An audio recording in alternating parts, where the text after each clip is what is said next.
selamat pagi Bapak Ibu Saudara Tuhan yang dikasihi. Bagaimana kabarnya semua Bapak Ibu Saudara yang di rumah?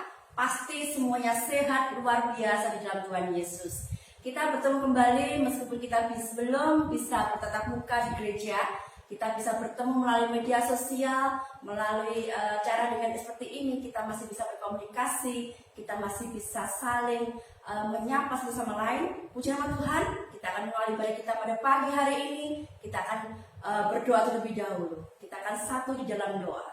Segala puji, syukur, dan hormat hanya bagi Engkau Tuhan Yesus. Pada pagi hari ini kami bersyukur karena kami Tuhan Yesus pertemukan melalui media sosial ini Bapak. Kami bisa beribadah Tuhan meskipun hanya dengan online Bapak. Kami bersyukur Tuhan Yesus mengerti akan keadaan kami. Kami bersyukur Tuhan Yesus melihat kondisi kami saat ini. Kami bersyukur Tuhan Yesus memberkati kami sampai hari ini Bapak. Terima kasih Tuhan Yesus, terima kasih Engkau sungguh Allah yang hidup, Allah yang luar biasa, Allah yang kami sembah, kami agungkan, kami puji dan kami tinggikan. Di dalam nama Yesus Tuhan, Engkau akan pimpin ibadah kami dari awal pertengahan hingga akhirnya. Haleluya, amin. Kita akan memujikan pujian untuk penyembahan Tuhan Yesus, untuk memuji Dia, memuliakan nama Dia, karena Dialah juru selamat kita.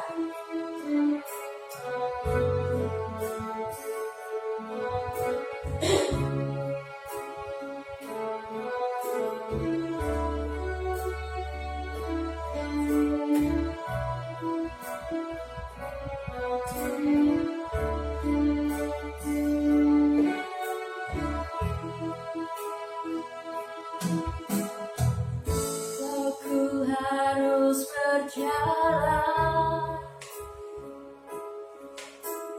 dalam lembah kekelaman, perlindungan-Mu, oh Tuhan, nyatalah bagi hidupku. Tiada pernah sedetik pun, tiada pernah Kau tinggalkan. Sungguh mulia dan sempurna, hanya Kaulah yang disembah. Yesus, Engkau juru selamatku, dalam janji-Mu kemenanganku. Selamanya kan ku nyatakan besar setiamu Tuhan di hidupku. Terima kasih Tuhan Yesus. Kami bersyukur punya Allah yang hebat seperti Engkau Tuhan. Meski kami menghadapi kondisi seperti saat ini Bapak, tapi kami percaya Tuhan Yesus bersama dengan kami. Karena Tuhan tidak pernah meninggalkan kami sedetik pun. Tuhan selalu ada bersama dengan kami. Terima kasih Tuhan Yesus. Terima kasih Tuhan.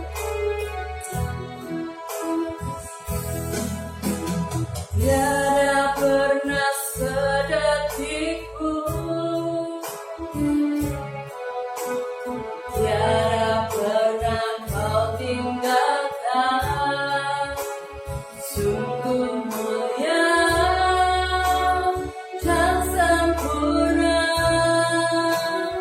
hanya Kaulah yang disembah.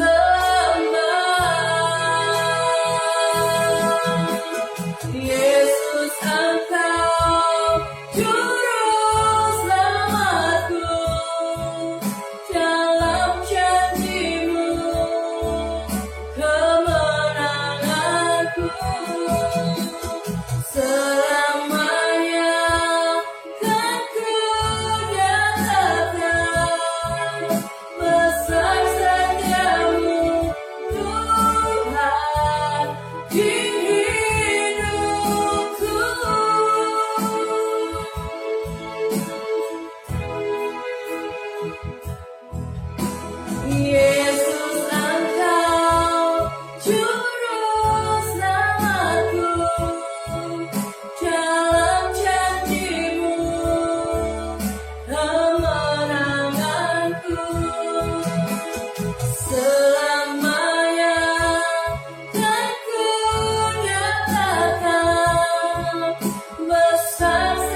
besar setiamu Tuhan di hidupku.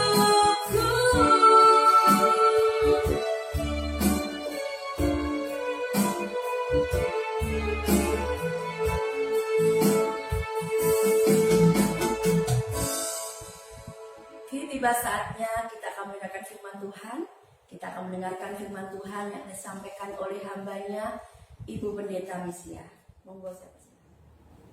Shalom, selamat pagi Bapak Ibu yang dikasih oleh Tuhan. Sebelum kita mendengarkan firman Tuhan pada pagi hari ini, mari kita satu di dalam doa. Bapa kami yang di sorga, Bapa yang penuh kasih, pagi ini kami datang kepada Engkau, memohon belas kasih Tuhan, supaya Tuhan berkenan untuk mengurapi setiap kami yang mendengarkan firman Tuhan, supaya kami diberikan kemampuan, kesanggupan untuk mengerti akan pesan Tuhan pada pagi hari ini, dan kami dapat melakukan di dalam kehidupan kami setiap hari. Berkati hamba-Mu yang akan menyampaikan, dan kami semua sidang jemaat-Mu yang mengikuti ibadah online ya Tuhan. Dan Tuhan Yesus akan berkarya kepada kami. Roh Kudus akan menguasai setiap kami. Kami serahkan firman Tuhan pada pagi hari ini di dalam nama Bapa, di dalam nama Tuhan Yesus, dan di dalam persekutuan Roh Kudus. Haleluya. Amin. Pagi ini kita akan merenungkan bagian firman Tuhan yang terambil di dalam kitab Efesus pasal yang kelima ayat 15 sampai 21. Bapak Ibu yang dikasihi oleh Tuhan, saya akan membacakannya. Karena itu, perhatikanlah dengan seksama bagaimana kamu hidup. Janganlah seperti orang bebal, tetapi seperti orang arif. Dan pergunakanlah waktu yang ada, karena hari-hari ini adalah jahat. Sebab itu janganlah kamu bodoh, tetapi usahakanlah supaya kamu mengerti kehendak Tuhan. Dan janganlah kamu mabuk oleh anggur, karena anggur menimbulkan hawa nafsu, tetapi hendaklah kamu penuh dengan Roh. Dan berkata-katalah seorang kepada yang lain dalam mazmur, kidung puji-pujian, dan nyanyian rohani, bernyanyi dan bersoraklah bagi Tuhan dengan segenap hati. Ucaplah syukur senantiasa atas segala sesuatu dalam nama Tuhan kita Yesus Kristus kepada Allah dan Bapa kita. Dan rendahkanlah dirimu seorang kepada yang lain di dalam takut akan Kristus. Bapak Ibu serta saudara yang dikasihi oleh Tuhan, Tuhan Yesus pernah menyatakan jati dirinya bahwa dirinya adalah terang dunia. Nah, terang itu menggambarkan tentang kebenaran, kesucian, dan kebaikan. Jadi di dalam Yesus itu ada kebenaran, kesucian, dan kebaikan. Kalau begitu, kalau kita disebut anak-anak terang, berarti kita adalah anaknya Tuhan Yesus. Pagi ini tema yang akan kita angkat adalah hidup sebagai anak-anak terang. Lalu bagaimana ciri hidup anak-anak terang? Kita akan kembali kepada nats yang sudah kita baca, yaitu Efesus pasal 5 ayat 15 sampai 21. Ciri orang yang hidup di dalam terang, yaitu hidup anak-anak terang, yang pertama adalah di ayat yang ke-15. Karena itu perhatikanlah dengan seksama bagaimana kamu hidup. Janganlah seperti orang bebal, tetapi seperti orang arif. Yang pertama, ciri dari orang yang hidup di dalam terang, ya. Yang pertama adalah orang yang hidup di dalam terang, yaitu anak-anak terang. Cirinya satu adalah hidupnya itu arif. Kata arif itu artinya cerdik, pandai, mengerti, memahami, ya. Jadi kalau orang itu hidup arif, dia akan pandai di dalam mengerjakan apa yang diajarkan oleh Tuhan. Dia akan cerdas di dalam mengerjakan firman Tuhan, apa yang diperintahkan Tuhan. Dia akan dengan kekuatan Allah, dia akan melakukannya. Orang yang arif itu orang yang mengerti, memahami apa yang diajarkan oleh Tuhan. Sehingga karena dia mengerti dan memahami, orang yang arif ini akan melakukan firman Tuhan. Dia tidak akan menolak firman Tuhan, dia akan melakukan firman Tuhan apapun yang terjadi. Jadi hidup anak-anak terang itu hidupnya arif, hidupnya bijaksana. Dia tidak ikut-ikutan dunia, tetapi dia ikut firman Tuhan. Itu yang pertama. Ciri yang kedua di ayat yang ke-16. Dan pergunakanlah waktu yang ada, karena hari-hari ini adalah jahat. Bapak Ibu yang dikasih oleh Tuhan, ciri hidup anak-anak terang yang kedua adalah cerdas di dalam mengelola waktu yang Tuhan anugerahkan. Setiap orang itu diberikan anugerah waktu 24 jam. Anak-anak terang, dia akan memiliki kecerdasan dalam mengelola waktu. Dia tidak akan menghabiskan waktunya untuk hal-hal yang tidak berguna, untuk hal-hal yang jahat.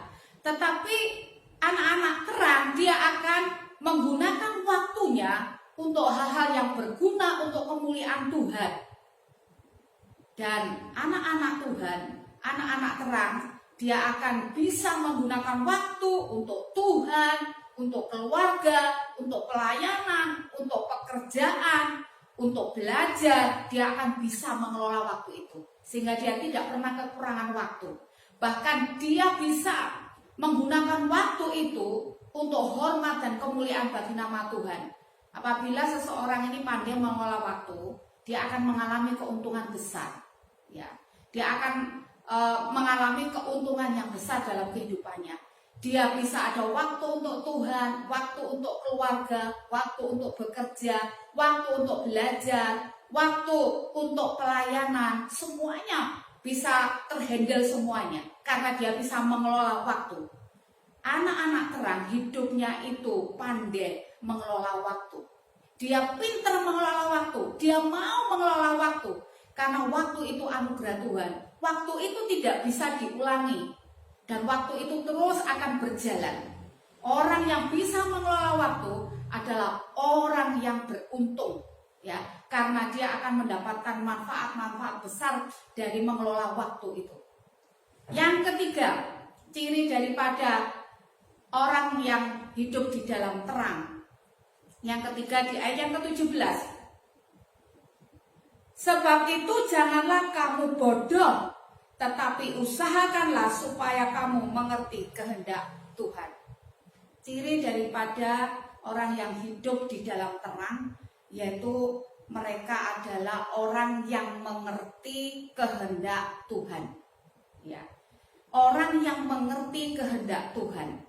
Dia tidak hanya mengerti dirinya sendiri, tapi dia lebih prioritas mengerti kehendak Tuhan. Apa kehendak Tuhan itu? Kehendak Tuhan yang terutama adalah kita mau taat kepadanya. Yang Tuhan kehendaki dalam hidup kita, kita itu taat kepadanya. Tuhan Yesus memberikan teladan kepada kita bahwa dia sebagai anak Allah, dia taat sampai mati. Tuhan mau kita menjadi anak-anak terang yang taat kepada Yesus, taat dengan firman-Nya. Ya.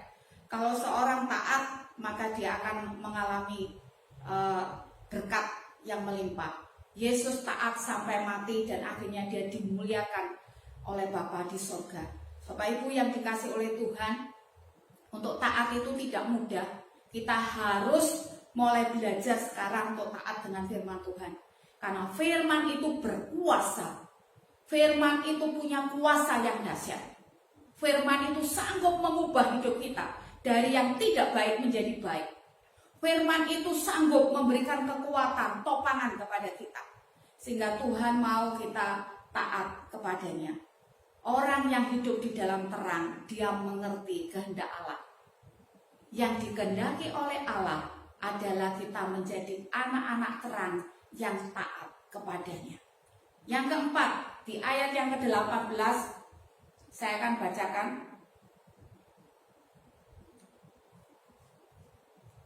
Dan janganlah kamu mabuk oleh anggur, karena anggur menimbulkan hawa nafsu, tetapi hendaklah kamu penuh dengan roh. Orang yang hidup di dalam terang, hidupnya ini penuh dengan roh. Ditulis di dalam Alkitab huruf besar, artinya Roh Kudus, Roh Suci. Bapak Ibu yang dikasih oleh Tuhan, kalau hidup kita ini dipenuhi oleh Roh maka yang keluar dari hidup kita adalah hal-hal yang mulia, yang suci, yang benar, yang baik. Kalau itu keluar dari hidup kita, semua yang baik, yang manis, yang suci, yang mulia, yang benar, maka kita akan menerangi banyak orang yang ada di sekitar kita. Ada banyak saudara-saudara kita yang hidup dalam kegelapan, hidup di dalam dosa. Dan fungsi kita mau supaya kita boleh menjadi berkat. Tuhan mau kita menjadi berkat, menjadi terang bagi banyak orang, sehingga banyak jiwa-jiwa diselamatkan lewat hidup kita. Syaratnya adalah hidup kita harus penuh dengan kuasa Roh Kudus.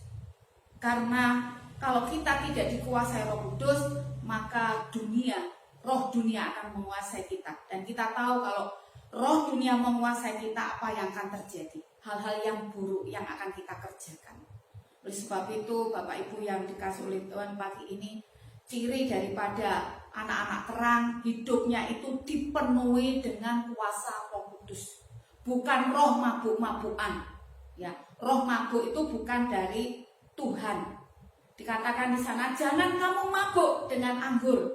Tuhan melarang kita mabuk dengan anggur, tetapi Tuhan menghendaki kita penuh dengan Roh Kudus. Karena ketika kita penuh dengan Roh Kudus, maka kita akan mengalami kuasa ilahi, sehingga kita boleh dipakai oleh Tuhan. Orang yang sakit bisa disembuhkan. Bagaimana rasul-rasul yang dipenuhi kuasa Roh Kudus, dia pergi memberitakan Injil dengan penuh keberanian. Bahkan Tuhan kasih talenta untuk bisa menyembuhkan banyak orang.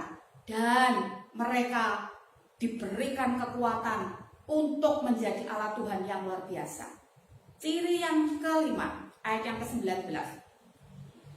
Dan berkatalah seorang kepada yang lain dalam mazmur, kidung, puji-pujian, dan nyanyian rohani. Bernyanyilah dan bersoraklah bagi Tuhan dengan segenap hati.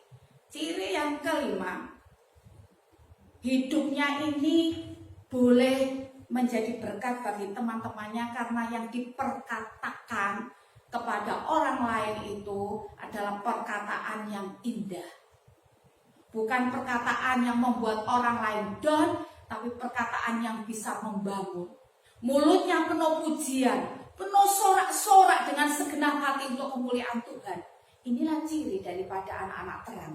Hidupnya penuh pujian, hidupnya penuh nyanyian untuk kemuliaan Tuhan. Dan pujian itu besar kuasanya. Bagaimana tembok Yeriko dirobohkan itu dengan pujian kepada Allah. Ketika mereka memuji Allah dan mengelilingi tembok Yeriko, maka robohlah tembok Yeriko oleh karena pujian. Ketika kita memuji dengan segenap hati, maka akan ada kuasa Tuhan yang turun atas kita. Dan apa yang mustahil bagi kita, tidak ada yang mustahil bagi Tuhan. Oleh sebab itu jangan pernah remehkan pujian, jangan pernah remehkan nyanyian rohani. Karena nyanyian rohani ketika kita nyanyikan dengan sepenuh hati, maka kuasa yang dahsyat akan turun atas kita. Tembok Yeriko roboh bukan karena bom, tetapi karena pujian kepada Allah. Yang ciri yang ke-6 di ayat yang ke-20. Ucaplah syukur senantiasa atas segala sesuatu dalam nama Tuhan kita Yesus Kristus kepada Allah dan Bapa kita. Ciri daripada anak Tuhan, anak-anak terang, hidupnya itu penuh dengan syukur. Bukan menggerutu, bukan mengeluh, tetapi yang keluar itu adalah rasa syukur apapun yang terjadi. Bapak Ibu yang dikasihi oleh Tuhan, di masa-masa pandemi ini kita semua, hampir semua orang mengalami kesulitan dalam banyak hal. Ya, jadi kalau pergi keluar kota kita harus rapid dan sebagainya. Kemudian ada beberapa daerah yang di lockdown sehingga tidak bebas beraktivitas. Tapi Tuhan mau pagi ini kita mau bersyukur. Ciri anak Tuhan yaitu selalu hidupnya penuh syukur. Yang terakhir di ayat ke-21. Dan rendahkanlah dirimu seorang kepada yang lain di dalam takut akan Kristus. Yang terakhir, ciri daripada orang yang hidup di dalam terang adalah orang yang hidupnya rendah hati. Dia rendah hati untuk hormat dan kemuliaan bagi nama Tuhan Yesus Kristus. Bapak Ibu yang dikasih oleh Tuhan, Tuhan akan meninggikan orang yang rendah hati, tapi orang yang tinggi hati akan direndahkan. Oleh sebab itu, ciri daripada anak-anak terang, hidup di dalam terang adalah rendah hati. Orang yang rendah hati salah satunya adalah dia senang kalau ada orang lain yang berhasil. Dia bangga kalau ada orang-orang di sekitarnya sukses. Bahkan orang rendah hati itu dia tidak gengsian di dalam mengerjakan pekerjaan. Ya. Dan Tuhan senang dengan orang yang rendah hati. Biarlah firman Tuhan pada pagi hari ini boleh memberkati kita. Mari kita satu dalam doa. Ya Tuhan, Bapa kami yang di sorga, biarlah firman Tuhan ini Engkau meteraikan di dalam roh hati kami, sehingga kami boleh menilik hati kami. Apakah ciri-ciri itu sudah ada dalam hidup kami? Kalau masih kurang, biarlah Tuhan Kau berikan kepada kami roh yang menyala-nyala untuk kami mengejar dan kami boleh mendapatkan semuanya itu Tuhan. Hidup kami boleh diperbaharui ya Tuhan, sehingga ciri-ciri itu ada dalam kehidupan kami, sehingga kami benar-benar menjadi anak-anak terang di hadapan Engkau ya Tuhan, bukan anak-anak gelap ya Tuhan. Tuhan tolonglah kami supaya firman ini mendorong kami untuk kami terus lebih lagi menjadi orang yang berkenan di hati Engkau, sehingga kami layak disebut anak-anak terang. Di dalam satu nama Yesus Allah kami yang ajaib, kami berdoa. Haleluya. Amin. Kita akan mengakhiri ibadah kita pada pagi hari ini. Kita akan pujikan Kami Memuji Kebesaran-Mu.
Dan doa berkat saya serahkan kepada hambanya Ibu Pendeta Misi.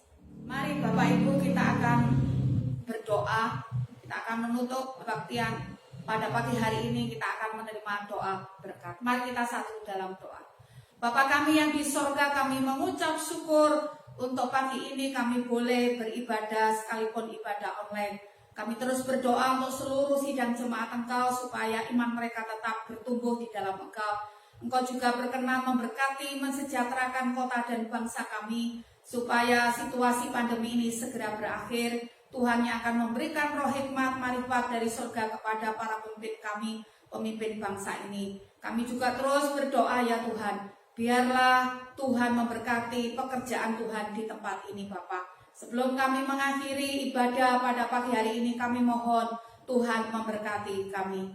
Kiranya kasih karunia dan damai sejahtera yang melampaui segala akal dan pikiran kita, yang berasal dari Bapa, Putra, dan Roh Kudus, akan menaungi kita hari ini sampai Maranatha, kedatangan Yesus yang kedua kalinya.